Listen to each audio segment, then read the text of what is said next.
আসসালামু আলাইকুম, শুভ দুপুর। নিশ্চয়ই সবাই ভালো আছেন। আলহামদুলিল্লাহ আমি ভালো আছি।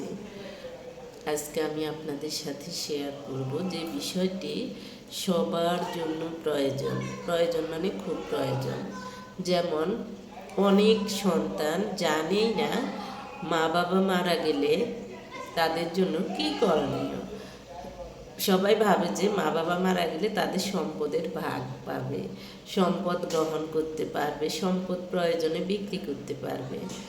কিন্তু আপনি মা বাবার জন্য কি করবেন সেটা অনেক সন্তান এটা করে না, অল্প গুটি কয়েক করে। তাই মা বাবার জন্য আপনি সন্তান হিসেবে যেসব কাজগুলো করবেন, যেমন আপনার মা বাবা যদি মারা যায় তখন লোক ভাড়া করে মা বাবার জন্য দোয়া করাবেন না, নিজের মা বাবার জন্য নিজেই দোয়া করবেন। তারপর নির্দিষ্ট সময় বেঁধে কবর জিয়ারত করবেন না, সময় পেলে কবর জিয়ারত করবেন। কবর জিয়ারতের নিয়ম আছে, আপনি কবর জিয়ারত করবেন, সাথে দোয়া করবেন, হে কবরবাসীগণ আপনাদের উপর শান্তি বর্ষিত হোক। নিশ্চয় আমরা আপনাদের সাথে মিলিত হব আর আল্লাহর কাছে আপনাদের এবং আমাদের জন্য ক্ষমা প্রার্থনা করছি।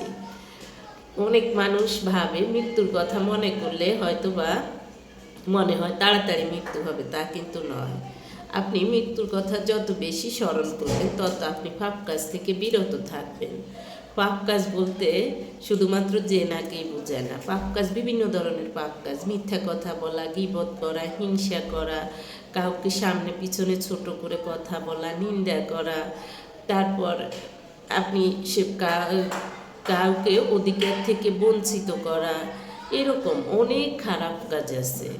এগুলো আপনি যত বেশি মৃত্যুকে স্মরণ করবেন আপনার খারাপ কাজগুলো করতে ইচ্ছে করবে না, করলেও আপনি সেটা আবার শুধরাতে চেষ্টা করবেন। তবে ভাগ্যবান হলো তারাই যারা জীবিত থাকতে তাদের খারাপ কাজের জন্য অনুতপ্ত হয় এবং খারাপ কাজগুলো বাদ দিয়ে তারা কিভাবে আল্লাহর প্রিয় হতে পারবে সেই চেষ্টা করে। হয়তো আগে না বুঝে অনেক খারাপ কাজ করেছে, খারাপ কথা বলেছে, এখন সেগুলো বাদ দেওয়ার চেষ্টা করা, এটা হলো একজন ভালো মুমিনের বৈশিষ্ট্য।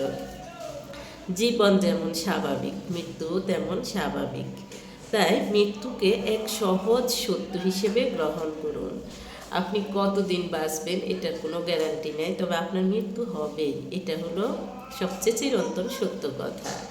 তাই এটার জন্য প্রস্তুতি নেবেন। আপনি বাড়ি গাড়ি করার জন্য মিথ্যা বলে বিভিন্ন উপায়ে বাড়ি গাড়ি করার চেষ্টা করবেন না। অনেক মানুষ আছে বিভিন্ন উপায়ে মিথ্যা কথা বলে বা এটা সেটা বিভিন্নভাবে টাকা উপার্জন করে বাড়ি গাড়ি করে, আত্মীয় স্বজনকে করে। কিন্তু আপনি যেখানে ফরজ, আপনি কম ইনকাম করেন, আপনার যেখানে ফরজ ক্রমান্বয়ে আপনি ফরজগুলা পালন করেন। আপনি যদি ফরজ পালন না করে আপনি নফল নিয়ে দৌড়াদৌড়ি করেন, 14 বার হজ করেন, সারাদিন নামাজ পড়তে পড়তে কপালে দাগ দিয়ে ফেলেন, চেহারাতে দাড়ি টাড়ি রেখে দুনিয়াদারি কম্পন করে ফেলেন, তা কিন্তু কাজে আসবে না। আপনাকে আল্লাহ নির্দেশ দিয়েছে আগে আপনি ফরজ পালন করবেন।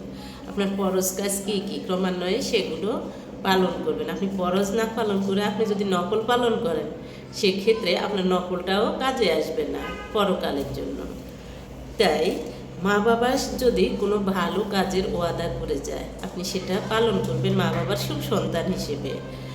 তারপর হলো অনেকেই আছে দেখা যায় যে 40 দিনে খাওয়া, মৃত্যুবার্ষিকী করে, এসবে কোনো প্রয়োজন নেই। আপনার মা বাবার জন্য আপনি প্রাণ খুলে দোয়া করেন, ভাই বোনদেরকে নিয়ে দোয়া করেন, কারণ আপনার দোয়া কাজে লাগার সম্ভাবনা হলো 100%। মানুষে খেলো, মানুষে কী দোয়া করলো, আপনার যে যার যার মা বাবার জন্য আপনি খাওয়ালেন, হ্যাঁ ঠিক আছে আপনি খাওয়ান, তাতে সমস্যা নেই, কিন্তু আপনি যদি ভাবেন যে না আমি খাওয়ালাম এই দোয়াটা আমারই কাজে লাগবে, তা কিন্তু নয়। তারা আমার মা বাবা বলছে, তার মানে তাদের মা বাবার জন্য সেটা কাজে লাগবে, সেটা আপনার মা বাবার জন্য কাজে লাগবে না।